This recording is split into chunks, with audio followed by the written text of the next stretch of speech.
কালকের আমার জন্মদিনের সেরা গিফট হচ্ছে এই যে ভাইপোর ওপর ডিম বৃষ্টি। এটা দেখে আমি যে কি খুশি হয়েছি সে আর কি বলবো। বলেন কি? মানে এটা ছিল আমার কাছে জন্মদিনের সেরা গিফট।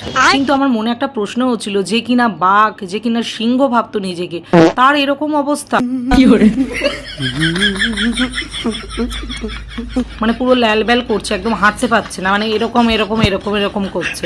সিংহ বাঘের এরকম পরিণতি হয় নাকি? আমি তো এই প্রথম দেখলাম। আর অতগুলো ডিম মুখে পড়ার পর ভাইপোর মুখটা খালি কেমন গ্লো করছিল দেখেছো? পুরো চকচক চকচক করছে, পুরো শাইন করছে, পুরো স্কিন পুরো গ্লো করছে। ভাইপো এমনিই ফর্সা সুন্দর দেখতে, তার উপর ডিমগুলো যখন মুখে পড়েছে পুরো চকচক করছে, হলুদ হয়ে আছে, মানে গ্ল্যামার পুরো ফেটে ফেটে পড়ছে। মানে ভাইপোর কিন্তু এটা একটা কৃতজ্ঞ থাকা উচিত জনগণের কাছে। বিনা পয়সায় ভাইপোর এই যে স্কিন হেয়ারটাকে সবকিছু বেশ সুন্দর করে দিল। আর ভাইপোকে হেলমেট পরার পর কিন্তু দারুণ লাগছিল, আমার তো দারুণ লাগছিল, বেশ একটা ক্রিকেটার লাগছিল। আচ্ছা। আর হেলমেটটা শুনছি নাকি সৌরভ গাঙ্গুলির, কি জানি সে যারই হোক, কিন্তু ভাইপোকে কিন্তু হেলমেটটা পরে দারুণ লাগছিল, একটা স্পোর্টসম্যান লাগছিল কিন্তু ভাইপোকে। একটা জিনিস আমি বুঝতে পারছি না, ভাইপোর ওপর তো সবাই ডিম ছুঁড়েছিল, ভাইপো তারপরে হসপিটাল কেন গেছিল? ডিম ছুঁড়লে ভাই কি হসপিটালে যায়?